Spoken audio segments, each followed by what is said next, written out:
Pasemos a la palabra, pedimos la ayuda de Dios, hagamos una oración. Padre, gracias.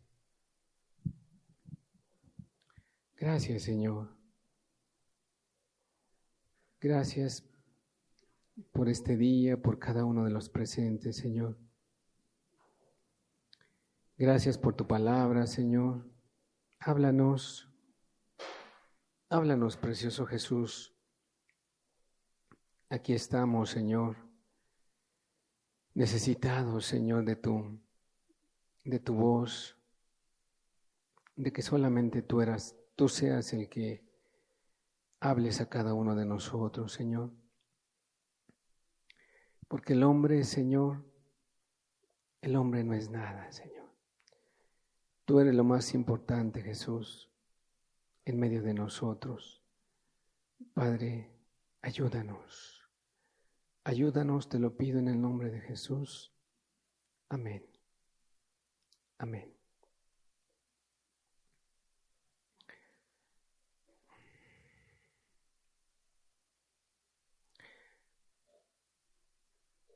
Hemos estado concluyendo ya nuestro tema acerca de el camino del amor. El hermano estuvo compartiendo varias enseñanzas acerca de lo que era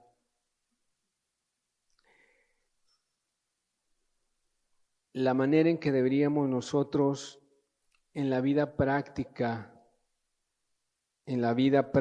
poder vivir un cristianismo genuino. Y la semana pasada nuestro hermano nos compartía un poquito acerca de las emociones, y yo quisiera continuar este tema, porque es importante nosotros entender como seres humanos que tenemos emociones y que a través de los tiempos, una de las grandes necesidades a través de los tiempos es de que se nos presenten la verdad, la sana doctrina, pero que también entendamos que a través de los tiempos mucha gente ha sido destruida por una sola cosa, porque se han dejado guiar por las emociones y por sus sentimientos.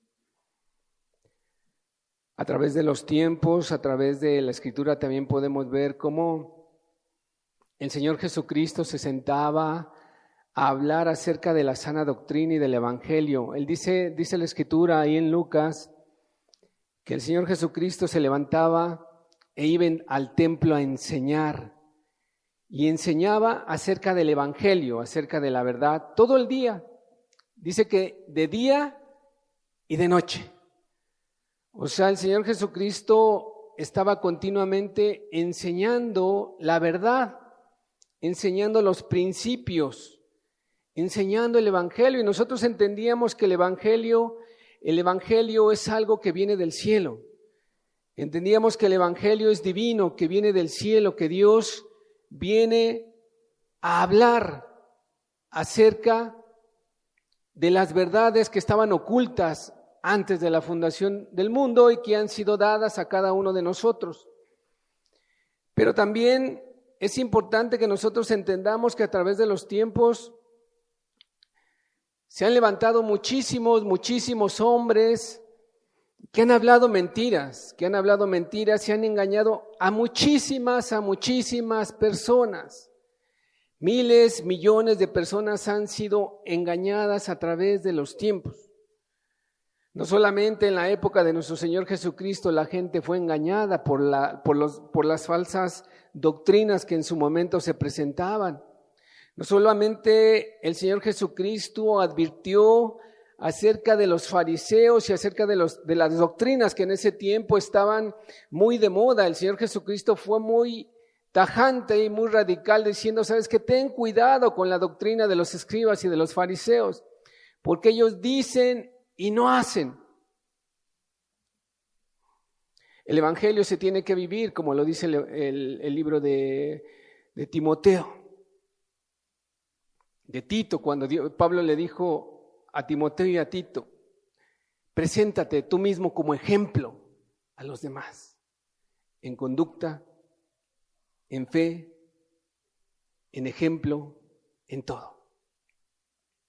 Y el Evangelio, querido amigo, querido hermano, es algo divino, algo muy precioso, algo que realmente ha sido menospreciado en nuestros días y algo que ha sido menoscabado y que ha sido reducido a sentimientos y a emociones. En su momento el Señor Jesucristo habló acerca de la verdad. En su momento los apóstoles hablaron acerca del verdadero evangelio. En su momento el apóstol Pablo tuvo el evangelio y la verdad, la sana doctrina, como algo muy precioso que él se lo apropió, y él decía mi evangelio, porque él se apropiaba las palabras que había aprendido del Señor Jesucristo. Entonces, el evangelio es algo muy sagrado, es algo muy, muy sagrado, que el día de hoy la gente lo ha reducido, lo ha rebajado, lo ha menoscabado, lo ha pisoteado, y no se quiere vivir y no se desea vivir, como lo veíamos en la semana pasada, en la carta que el apóstol Pablo hablaba a Timoteo, diciéndole: no sufrirán la sana doctrina, no querrán sufrir la sana doctrina. Pero en la actualidad y en los tiempos antiguos siempre ha existido las emociones. Y mucha gente se guía más por las emociones que por el razonamiento. Y eso ha llevado a mucha gente a la perdición, Mucha gente, masas enteras, si lo vemos no solamente políticamente, sino también económicas, sino en las escuelas seculares, escolares, académicas, siempre ha existido gente que se ha guiado por las emociones y no por los principios y las verdades. Y la gente siempre ha sido engañada simplemente porque alguien le dijo. El apóstol Pablo siempre ha buscado y buscaba sembrar la sana doctrina en las iglesias. Él traía una grande preocupación por querer que las iglesias estuvieran sanas en la doctrina y que no hubiera emotividad o muchas doctrinas falsas que se introducen en la iglesia.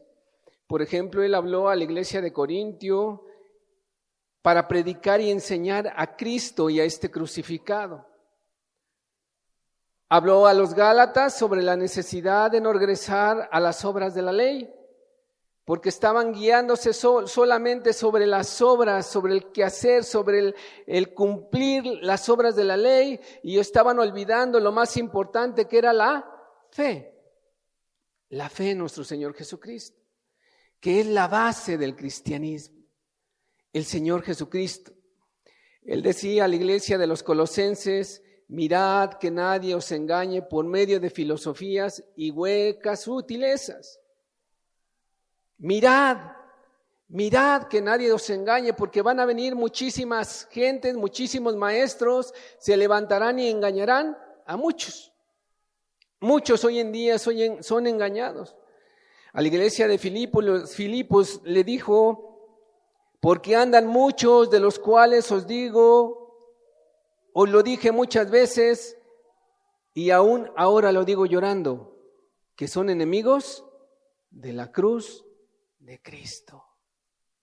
Que les importa más la comodidad, que les importa más el no sufrir por Cristo, que les importa más las cosas terrenales, pero que no les importa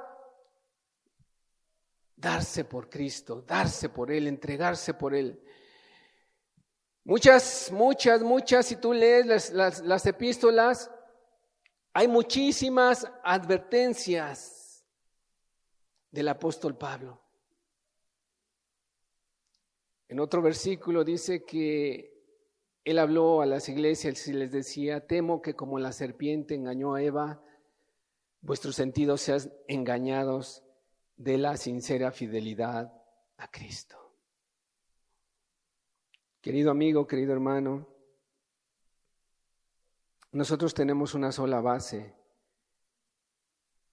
una ancla, una piedra firme, y es la palabra de Dios.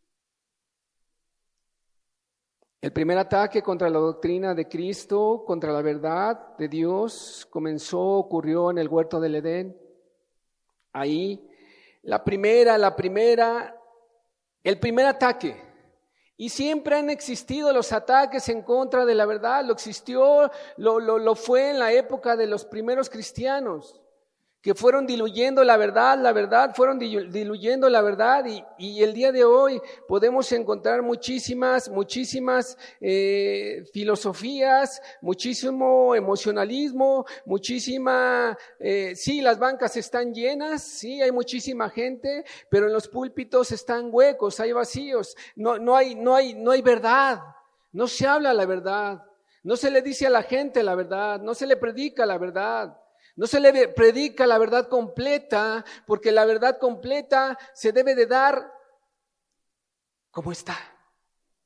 No se puede diluir, no se puede quitar algo, no se puede quitar un principio, no se puede quitar lo que Dios ya dejó establecido en Efesios 6. Ahí está la sana doctrina, ahí está la doctrina de bautismo, la doctrina de arrepentimientos, de fe, de imposición de manos, las doctrinas básicas que nosotros hemos estado hablando, que eso habló el apóstol Pablo y eso escribió a las iglesias para que podamos nosotros vivir. Fuera de eso, no hay otra verdad. Pero el primer ataque sucedió en el huerto del Edén, cuando el diablo se presentó y le dijo a Eva: ¿con qué Dios te dijo? ¿Con qué Dios te ha dicho? Una de las principales características del ataque de Satanás es derribar el carácter, la confianza de Dios. Eso siempre ha sido. Una de las características siempre es derribar el carácter de Dios. ¿Con qué Dios te ha dicho? Y esa es la manera en que Satanás siempre ha obrado, cambiar la verdad por la mentira. No hay otra manera en que el diablo ataque, intente atacar a una persona, a una iglesia, a una familia. No hay otra manera en que el enemigo intente introducirse para atacar y destruir a una persona, a una familia y a una iglesia. Satanás es el padre de mentira. Satanás es el padre de todos los maestros que existen hoy, que te hablan mentira. Satanás es el padre de cada falso maestro. Segunda de Timoteo, capítulo 4, verso 3. Nuestro texto que veíamos la semana pasada.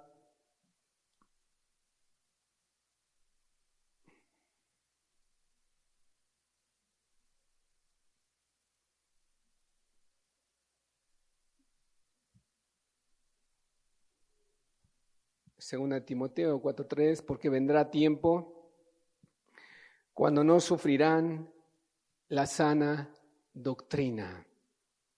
Sana doctrina. Sana te da a entender un término de salud. Doctrina es enseñanza. Entonces pudiéramos definirlo de otras palabras: enseñanza saludable.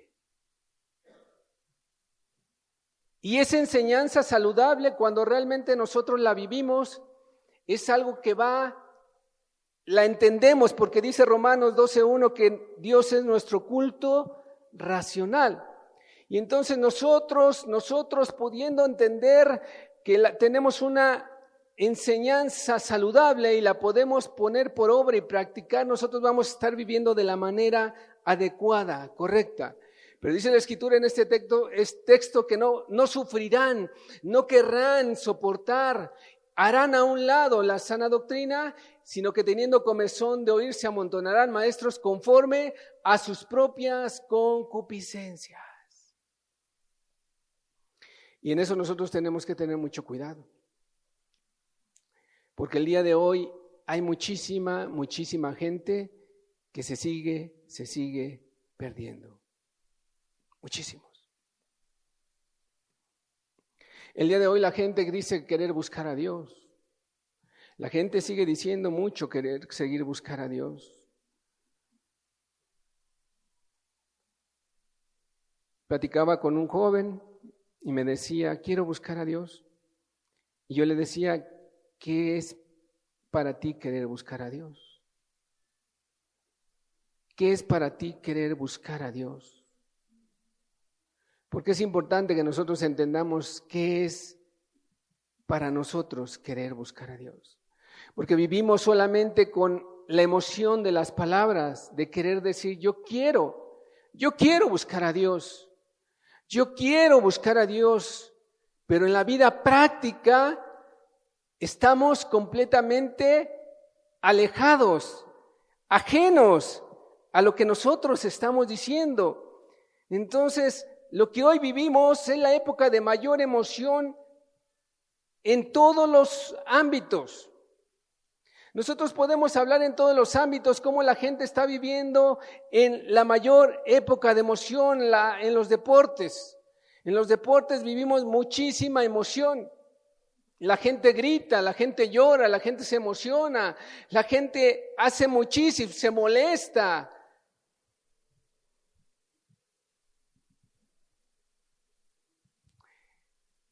No solamente en los deportes, también en la televisión, ¿verdad?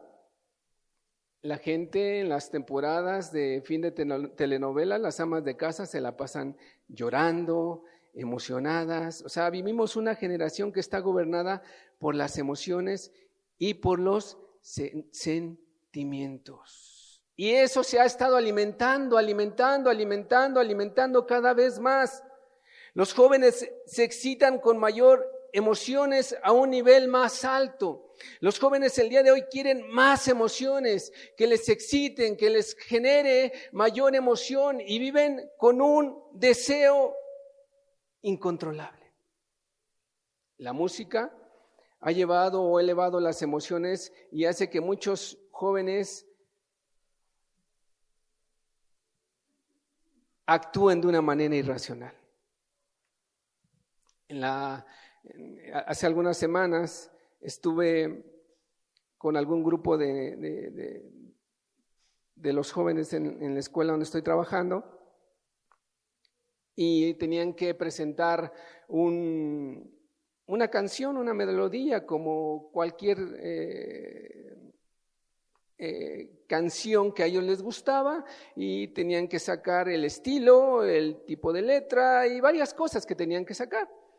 Y pues tenía que estar yo ahí cuidando al grupo y entonces estábamos viendo, cada uno pasaba a presentar su canción y yo me detuve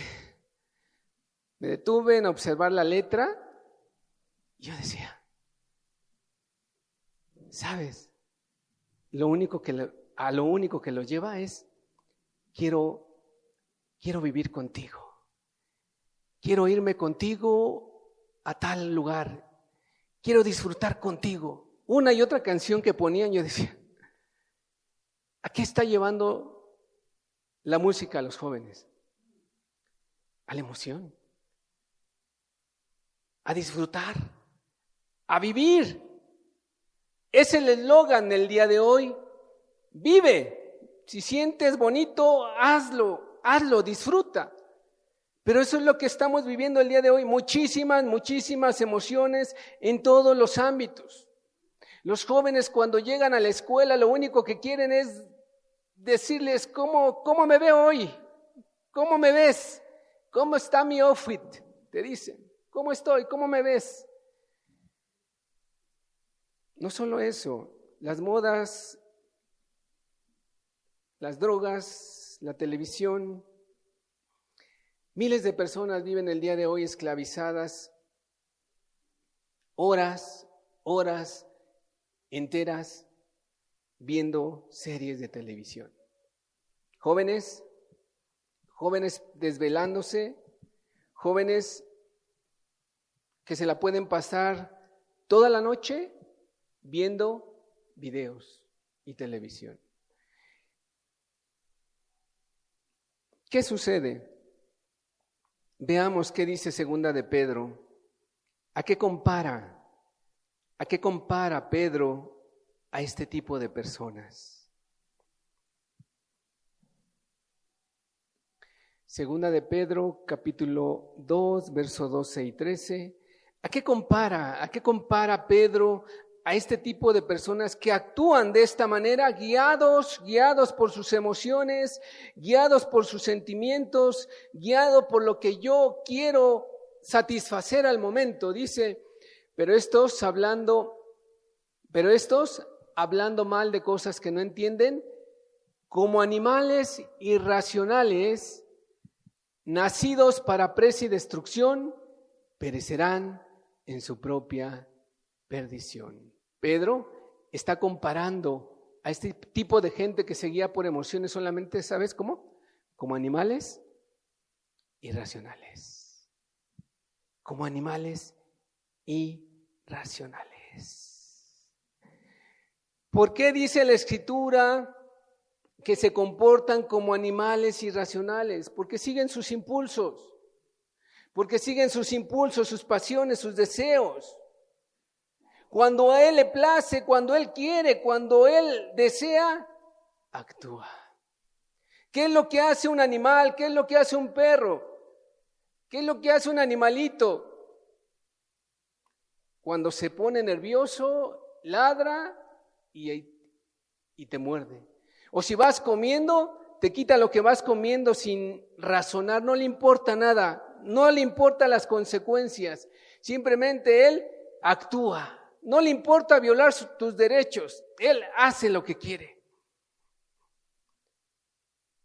Y la Escritura dice que hay gente que se comporta de la misma manera, que no puede controlar sus acciones. ¿Ejemplos? Hay muchísimos ejemplos. O sea, podemos hablar de una persona alcoholizada. O sea, una persona alcoholizada pues no piensa en sí mismo, no piensa en sus hijos, no piensa en lo que le va a suceder a su cuerpo, no piensa lo que le va a suceder a sus hijos, no piensa si comen sus hijos o no. O sea, no utiliza la razón, simplemente se guía por sus impulsos y sus emociones y quiere satisfacer al momento sus deseos y sus emociones. Eso es una persona que actúa como animal irracional. Quiero satisfacer al momento lo que yo quiero. Quiero ver la tele hoy, quiero sentarme a ver la serie, quiero hoy satisfacer mi deseo, quiero hoy hacer lo que yo quiero. Y ya, eso es lo único que le interesa. Las estadísticas, queridos, muestran que se han elevado las enfermedades de transmisión sexual y aún con nuevas variantes. Pero déjame decirte que a pesar de eso no se ha podido detener la prostitución, los embarazos no deseados, la fornicación y todo tipo de pecado. A pesar de que vemos consecuencias y estadísticas que nos espantan, nosotros nos podemos dar cuenta que no ha podido detenerse ese gran mal en la vida del ser humano que es guiado solamente por las emociones. Recientemente me enteré de algunos jóvenes, pudieran decirse de 17 años, jovencitas, 3 jovencitas. 3 jovencitas me acaban de decir, 17 años, están embarazadas. Y yo decía, 17 años, qué terrible. Querido, pero veamos que las emociones sí son parte de nuestro ser, son parte de nosotros. Dios las estableció y Dios nos las dio a cada uno de nosotros.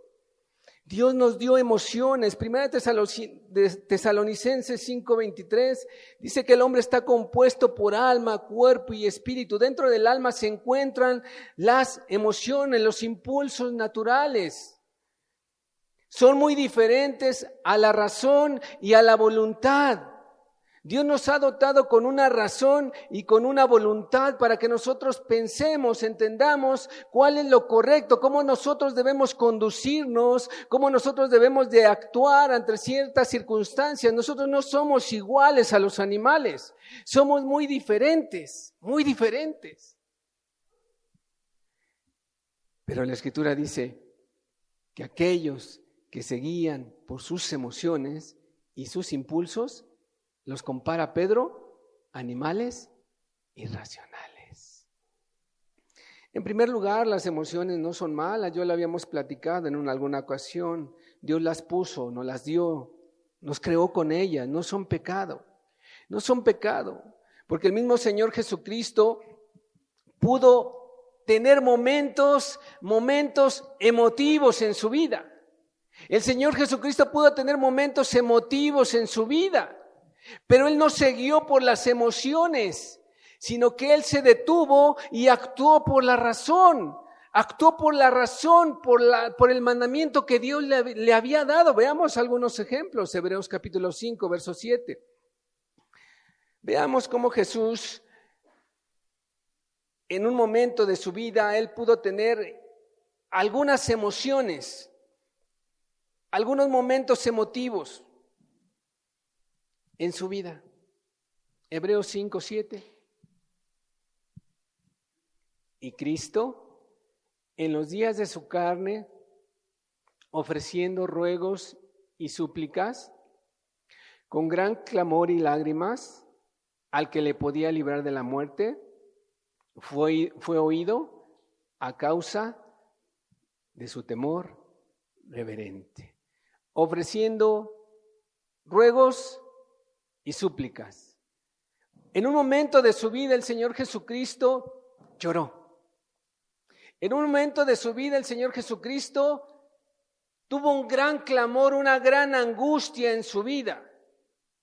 Pero eso no lo llevó al Señor Jesucristo a actuar de una manera incorrecta. Lucas capítulo 10, verso 21.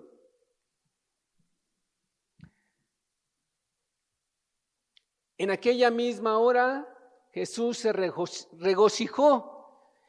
En aquella misma hora Jesús se regocijó en el Espíritu. La palabra regocijarte significa que Jesús dio un salto, brincó, saltó, se gozó y dijo: yo te alabo, Padre, Señor del cielo y de la tierra, porque escondiste estas cosas de los sabios y de los entendidos y las has revelado a los niños. Sí, Padre, porque así te agradó. ¿Tuvo el Señor Jesucristo momentos de emoción?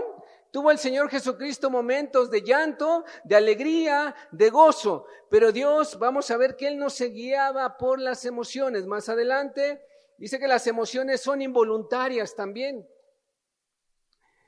No tienen carácter moral. Las emociones, ¿cómo vienen? Las emociones, ¿cómo se generan? ¿Cómo nacen? A través de los pensamientos o circunstancias a nuestro alrededor. Si nosotros ahorita escuchamos la alarma sísmica, ¿qué haremos? ¿Qué hacemos?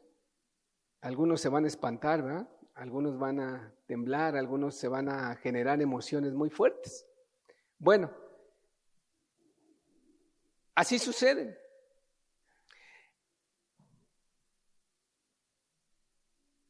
Imagínate también que en una ocasión te encuentras en la calle a una persona que tenías muchísimo tiempo de no verla. Tenías años de no verla. Un amigo de la primaria o de la secundaria. ¿Qué harías? Pues lo abrazas, quizás lloras, quizás te quedas platicando con él mucho tiempo. Entonces, en ese momento las emociones se generan, nacen. Tú no puedes decir, hoy voy a estar triste. No, tú no puedes generar eso. O sea, tiene que haber una circunstancia que lo provoque.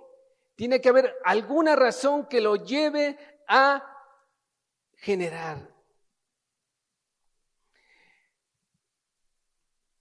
En una ocasión, yo recuerdo, cuando mis hijos estaban pequeños, a mis hijos, teníamos yo la costumbre de llevarlos de vacaciones muy seguido, y yo simplemente les decía, preparen sus cosas, mañana vamos a salir de viaje, y generaba en ellos una emoción muy grande. Muy contentos estaban los niños, es más, hasta no podían dormir. Toda la noche, no podían dormir. Es más, eran a veces las 4 o 5 de la mañana y ya estaban levantados. O sea, generaba una emoción muy grande en el momento en que yo les decía, vamos a salir, nos vamos a ir de viaje. Entonces, las emociones no son malas. Las emociones Dios las puso dentro de nosotros, no son pecado. Lo que son pecados son las acciones. Las acciones es pecado. Pero yo sí quisiera decirte que es pecado delante de Dios guiarte por emociones. Es pecado delante de Dios guiarte por emociones. ¿Cómo manejaba Jesús la emoción? Veamos ahora sí en Mateo capítulo 26, verso 36. Veamos cómo Jesús manejaba la emoción. Entonces llegó Jesús con ellos a un lugar que se llama Getsemaní y dijo a sus discípulos, sentaos aquí, entre tanto que voy allí y oro. 37. Y tomando a Pedro y a los 2 hijos de Zebedeo, comenzó a entristecerse y angustiarse en gran manera. Y tomando a Pedro y a los 2 hijos de Zebedeo, comenzó a entristecerse y a angustiarse en gran manera. ¿Qué sucede en este pasaje?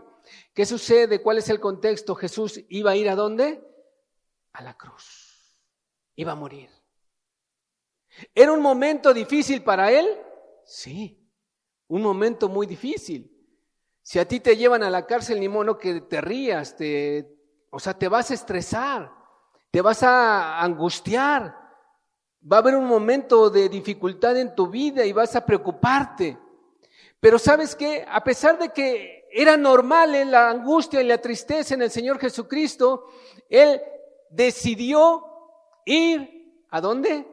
A la cruz. Si Él no hubiera tomado la decisión correcta y no hubiera actuado por la razón y por su voluntad, ¿sabes qué hubiera sucedido? No hubiera muerto por ti y por mí. Pero Él tomó la decisión. La decisión. Es importante que nosotros entendamos que es pecado delante de Dios cuando tú te guías por tus emociones y no por tu razonamiento y tu voluntad. Es pecado delante de Dios.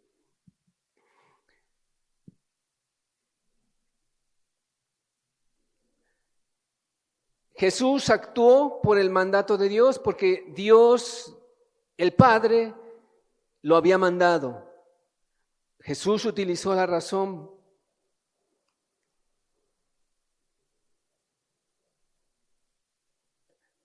Hay 2 extremos en lo que el día de hoy se llama el cristianismo. Hay 2 extremos el día de hoy.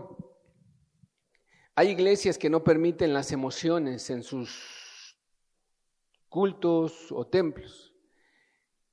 Algunos son muy cero emociones, donde pues realmente sus expresiones para adorar a Dios son, no hay nada de emotividad, nada de lágrimas, nada de nada. Pero es imposible tener a un Dios presente y no impactarte, no generar emociones. Es imposible. Es imposible que tú sientas la presencia de Dios y que no te impacte tus emociones. Es imposible. Puede generarte llanto, alegría, puede generarte temor, puede generarte muchas cosas. Pero entonces hay gente que dice que en sus cultos, en sus iglesias no está permitido las emociones, pero sí afuera en sus casas sí pueden emocionarse o jugar o deleitarse o ver un partido de fútbol o ver algo, y entonces sí, ahí sí practicar sus emociones y ahí sí desbordar sus emociones. Hay el segundo caso donde las iglesias son 100% emoción. Hay iglesias donde son 100% emoción y no hay nada de acción, nada de realidad, nada de una vida práctica. Y esto es una maldición o lo peor que le puede suceder a una iglesia. ¿Por qué? Porque mucha gente se pudiera engañar que por las emociones, por las reuniones bonitas, por una alabanza bonita, por una reunión bonita, por el sentir, la gente se guía mucho por lo que, es que sentí muy bonito en la predicación, hermano. Es que creer, hermano, es que sentí un calorcito que llenó todo mi cuerpo y sentí así como escalofríos. Puede haber emoción, pero lo más importante es el razonamiento.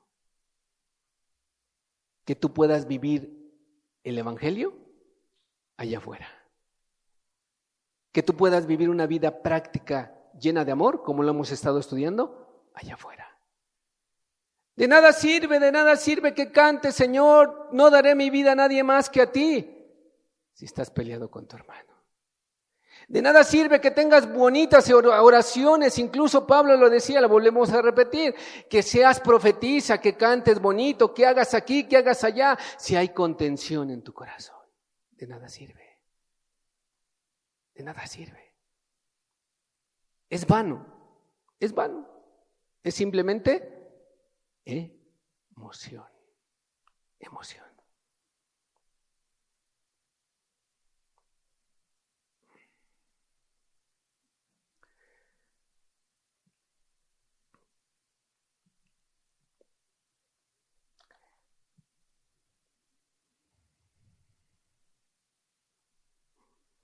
Un hombre de Dios escribió un libro, ¿por qué no llega el avivamiento? ¿Por qué no llega el avivamiento? De Leonard Ravenhill. Este hombre en su libro tiene una cita de otro hombre de Dios que se llamó Samuel Chadwick.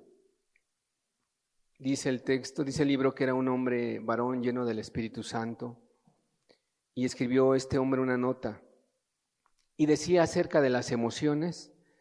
Él decía: una religión de mera emoción y sensacionalismo es lo más terrible de las maldiciones que puede sobrevenir a cualquier iglesia o persona. La ausencia de realidad es bastante triste, pero la pretensión de ello es un pecado mortal.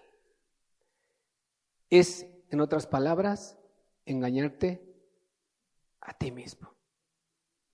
Emocionalismo, sensacionalismo, reuniones bonitas, qué bonita reunión, qué bonito sentí, qué bonito estuvo esto, qué bonito el otro.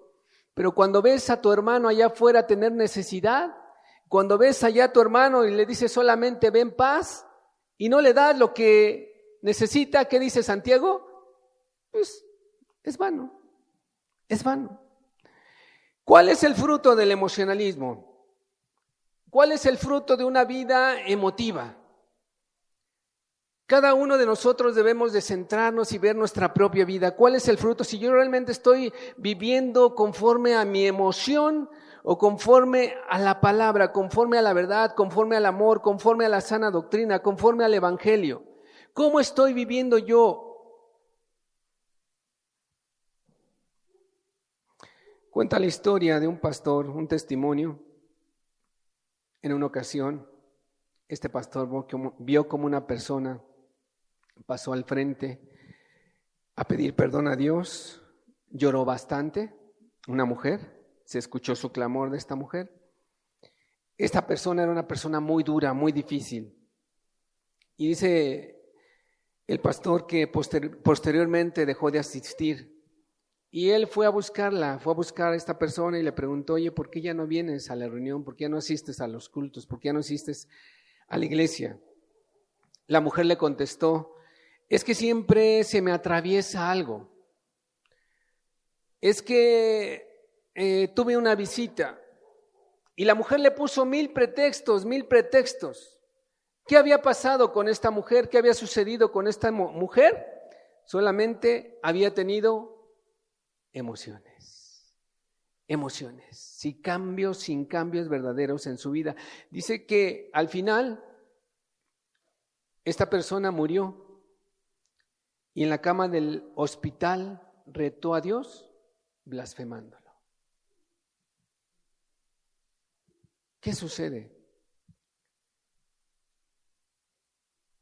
Vivimos momentos de mucha emoción. Y déjenme decirles, no por ofender a las mujeres, pero las mujeres se guían mucho por emociones. No es por lastimarlas y ofenderlas, pero las mujeres se guían mucho por emociones.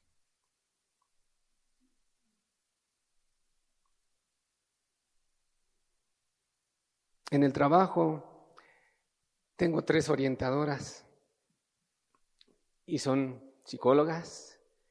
Y cuando sucede un problema, soy el único hombre ahí. Cuando sucede un problema, la verdad es un mar de emociones. Se ponen a llorar, se ponen a decir, córrele, ve acá, muévete, háblale a fulanito, córrele, haz esto. Y entonces yo veo al niño, a ver, ¿qué tienes? ¿Qué te pasó? No tiene nada ya. Pero mientras ya habían llamado a la ambulancia, ya habían corrido acá, ya habían hecho esto, que córrele aquí, que córrele allá, háblale al director, habla aquí. Emociones. Y las emociones son tan fuertes que las personas... Déjame decirte que en el infierno las emociones no se van a terminar, ¿no? Siguen las emociones. ¿Qué le sucedió al hombre rico? ¿Qué le pasó al hombre rico cuando murió? Estaba Lázaro, estaba el hombre rico y fallece el hombre rico y en el infierno dice que levanta su voz y ve a Moisés y le dice a Abraham y le dice, Padre Abraham, manda a Lázaro que moje mi lengua para ser saciado. Emociones.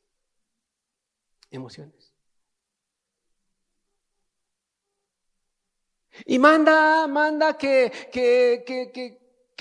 a mis hermanos se les dé testimonio de la verdad.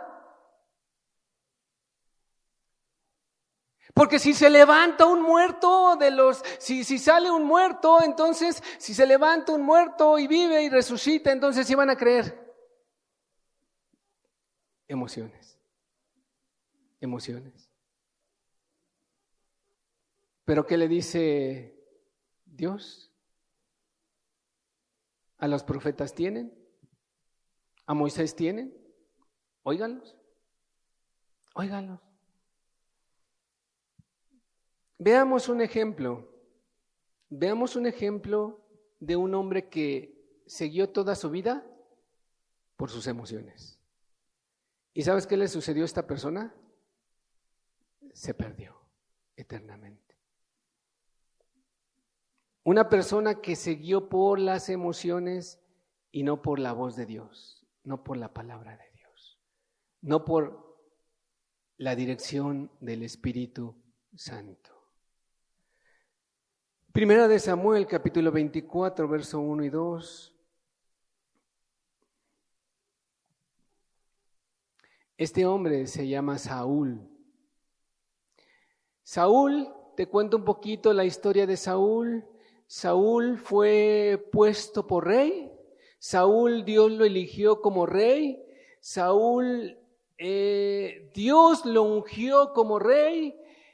Y él iba a dirigir al pueblo de Israel. Dios lo estableció, Dios lo escogió. Samuel, en ese tiempo, profeta del pueblo de Israel, unge a Saúl y lo establece como rey. En el momento en que es ungido y es puesto como rey, Saúl Dios habla con él. Dios habla con él y le da ciertas instrucciones, ciertos mandamientos a Saúl personalmente. Le dice, ¿sabes qué, Saúl? Vas a hacer esto y esto.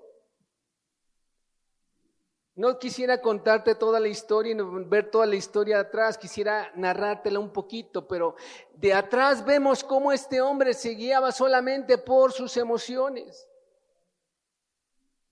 Y entonces Dios le da mandamientos y le dice, mira, ¿sabes qué? Espérame para ofrecer ofrenda para que podamos entonces hacer esto. ¿Sabes qué hizo Saúl? Se guió por sus sentimientos y emociones y no por la voz de Dios. Ese fue el primero. En otra ocasión, Dios le dice, ve y destruye a Amalek. Ve y destruye a Amalek, mata a todos, mujeres, hombres, bestias, que no quede nada.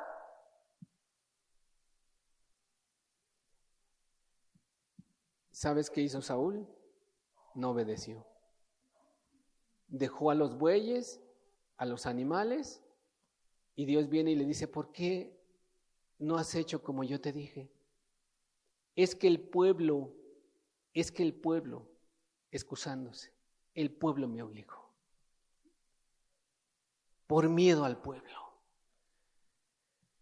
Y en esta ocasión, Saúl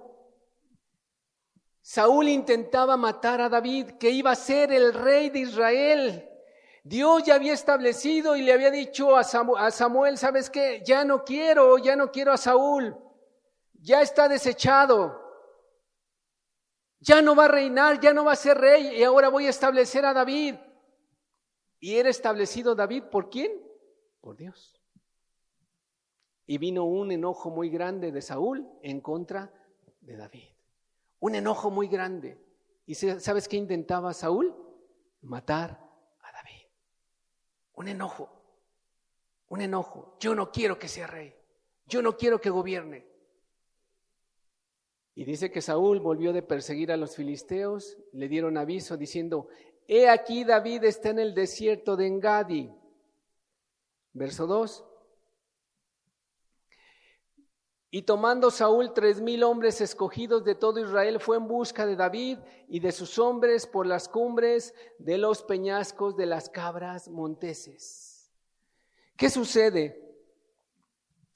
Saúl buscó a David para matarlo. Saúl en su corazón buscó a David para matarlo. Versos 16 y 17. Se encuentra David con Saúl. Y aconteció que cuando David acabó de decir estas palabras a Saúl, Saúl dijo, ¿no es esta la voz tuya, hijo mío David? Y alzó Saúl su voz y lloró. Veamos aquí las emociones, ve las emociones, regresa a verso 16.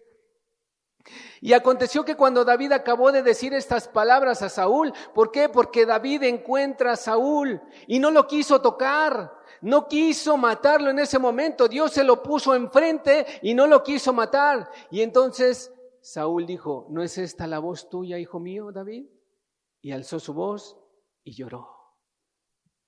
Y dijo, en ese momento, ya no voy a levantar mi mano en contra de ti, David.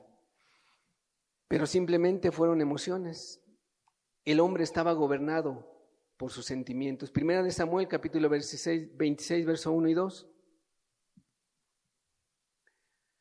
Vinieron los cifeos a Saúl, a Gabá, diciendo, ¿no está David escondido en el collado de Aquila al oriente del desierto? Igual, nuevamente, se dejaba guiar por sus emociones y por lo que la gente le decía.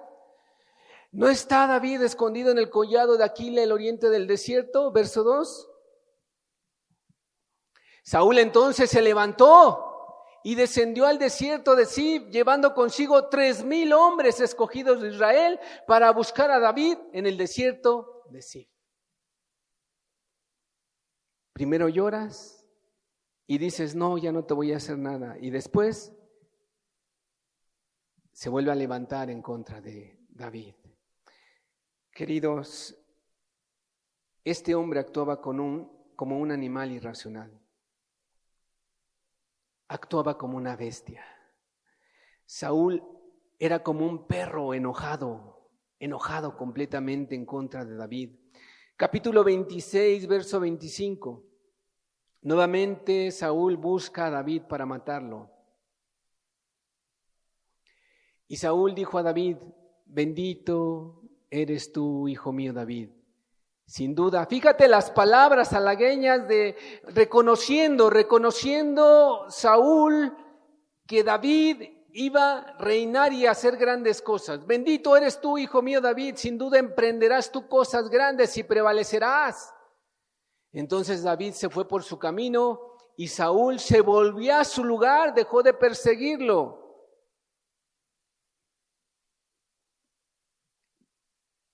Primera de Samuel, verso 27, 1. Finalmente dijo luego David en su corazón: al final seré muerto algún día por la mano de Saúl.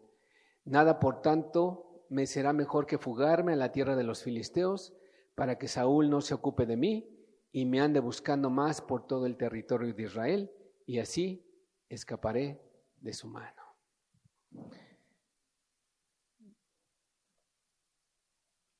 Qué terrible, qué triste la vida de este hombre.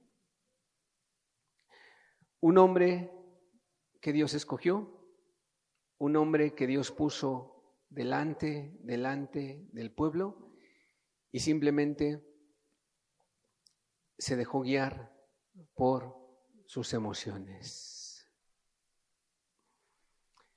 Queridos, querido amigo, querido hermano,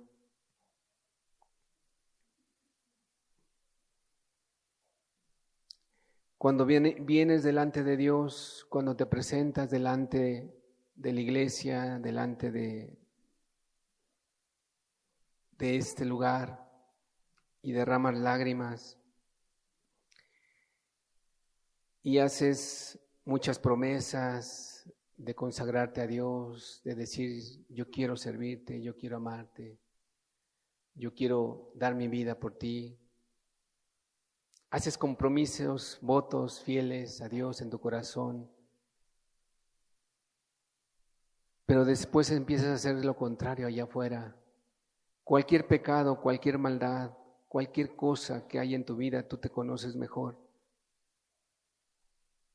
Déjame decirte una cosa: no sirve. Es la peor maldición que le puede pasar a una persona. Yo recuerdo cuando recién me convertí, llegué a un lugar donde yo podía ver muchos ministerios de parte de Dios. Gente muy, muy usada por Dios, donde había profecías, donde había don de lenguas, donde había sanidades. Déjame decirte que yo pude ver con mis propios ojos a los mudos hablar, y no es mentira. Yo pude ver milagros grandes de parte de Dios. Reuniones muy especiales. Pero ya no hay nadie de esos que eran muy espirituales, que cantaban bonito, que sabían tocar muy, muy, muy, muy bien, que sabían aconsejar. Había gente de 13, 14, 15 años que yo tenía en ese tiempo 20 y me aconsejaban. Y yo podía recibir su consejo de esa gente. Pero solamente fueron puras emociones. Ya no están. ¿Sabes por qué? Guiados por sus emociones. Y créeme, yo no me siento el superhombre. Si yo me descuido, yo también me puedo perder. Y si tú te descuidas, también te puedes desviar si te guías por tus emociones. Este hombre terminó perdido, Saúl. Saúl terminó perdido. Su meta era satisfacer su enojo, al final querer matarla, quitarle la vida a David, y al final él se perdió, está perdido en el infierno. Pero yo te pregunto a ti,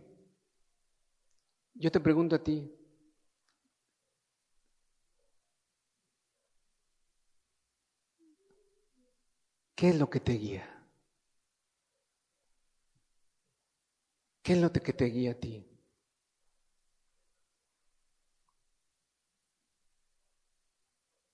Es que hay gente que pudiera decir, hoy no siento orar, hermano. Hoy no siento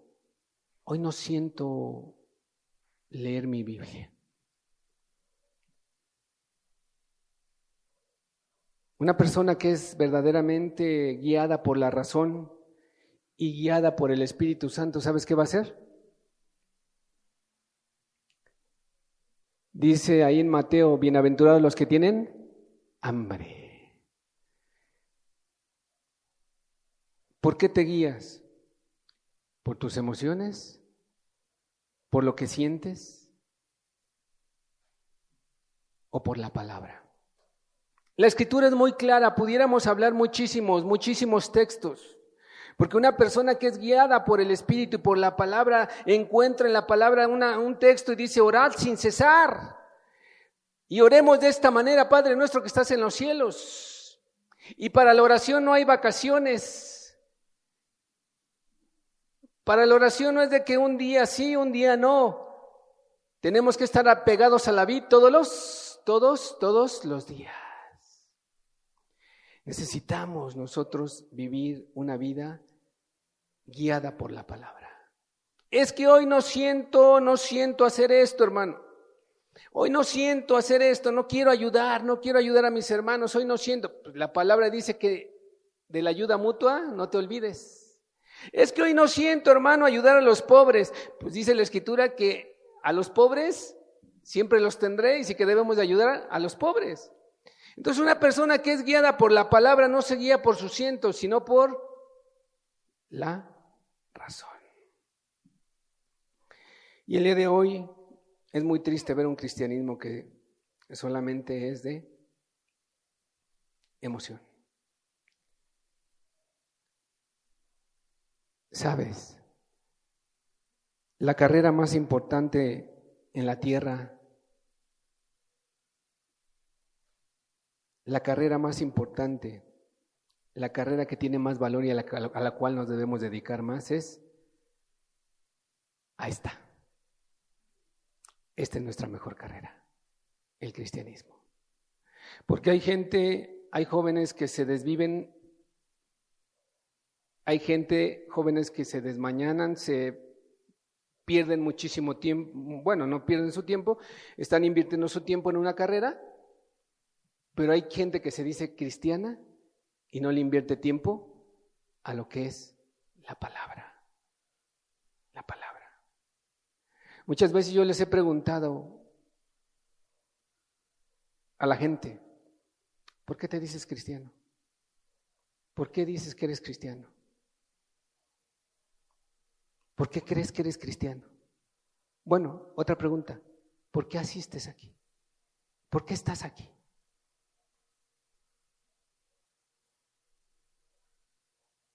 ¿Qué es para ti el Espíritu Santo? ¿Quién es el Espíritu Santo para ti? ¿Has sido lleno del Espíritu Santo? ¿Tienes una llenura del Espíritu Santo en tu vida? Son cosas básicas que nosotros debemos de aprender. Y a veces no las sabemos. ¿No las sabes? Y si no las sabes, tampoco las vas a buscar. Tampoco. Y es una necesidad tan básica en un hijo de Dios. Porque un hijo de Dios no se guía por las emociones. Esta es la mejor carrera, la más importante de nuestras vidas. a la que le debemos dedicar mayor tiempo, mayor inversión.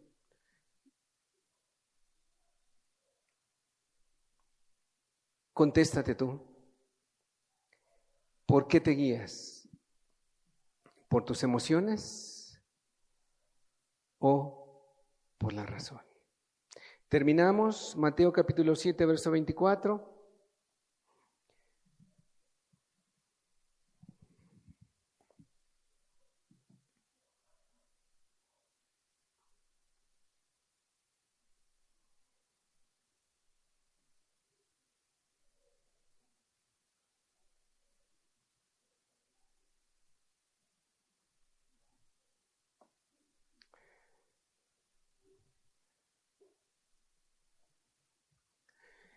Mateo 7, 24.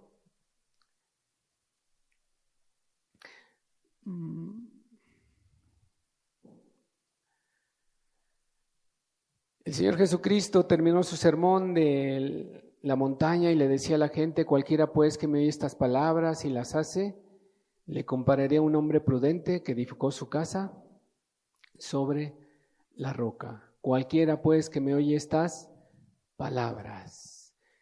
Guiarse por la palabra de Dios es lo más sano para nuestras vidas. Es lo más sano.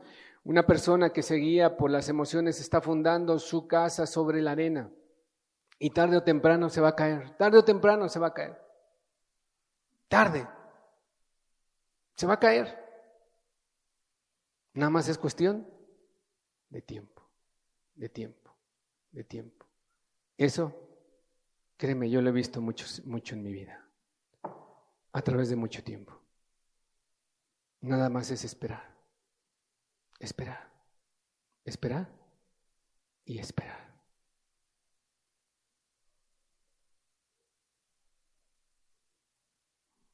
Romanos 12:1 dice que Él es nuestro culto racional. Y fíjate lo que significa la palabra razón.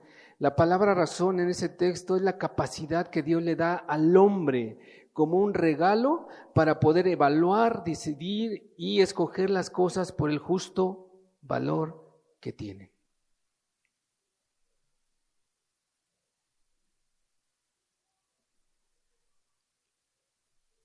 Dios es nuestro culto racional.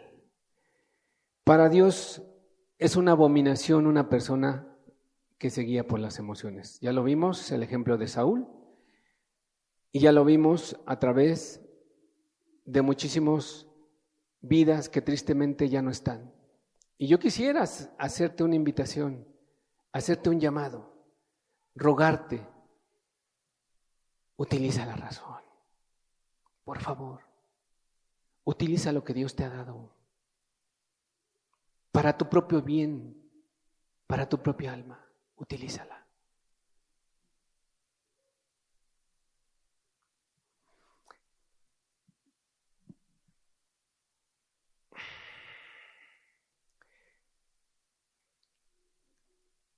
Sería todo. Pongámonos de pie. Pongámonos de pie.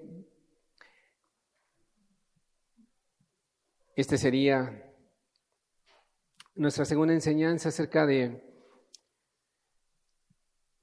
tema de las emociones.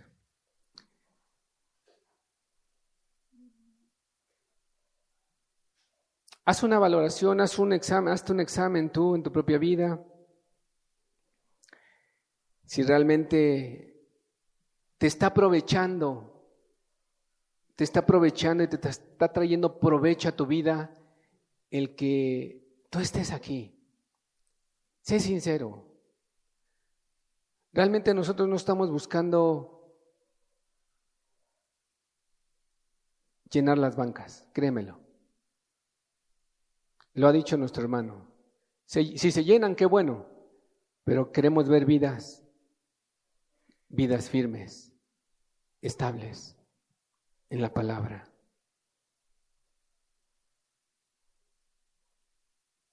Vidas firmes en la palabra. Vidas que realmente se entreguen, se den, como lo dice el texto. ¿Está bien? Demos gracias a Dios. Padre, gracias. Gracias por tu palabra, Señor. Gracias por tu evangelio, Señor, que, como dice el texto, gracias porque tu fundamento está firme, Señor. No queremos vender, Señor. No queremos, Señor, nosotros mismos engañarnos. No queremos nosotros, Señor, destruir esta tu obra, Señor. Porque esta es tu obra, Señor. Padre, muchas gracias por tu palabra, Señor. Muchas gracias por tus verdades. Y muchas gracias por cada uno de los presentes. En el nombre de Jesús. Amén.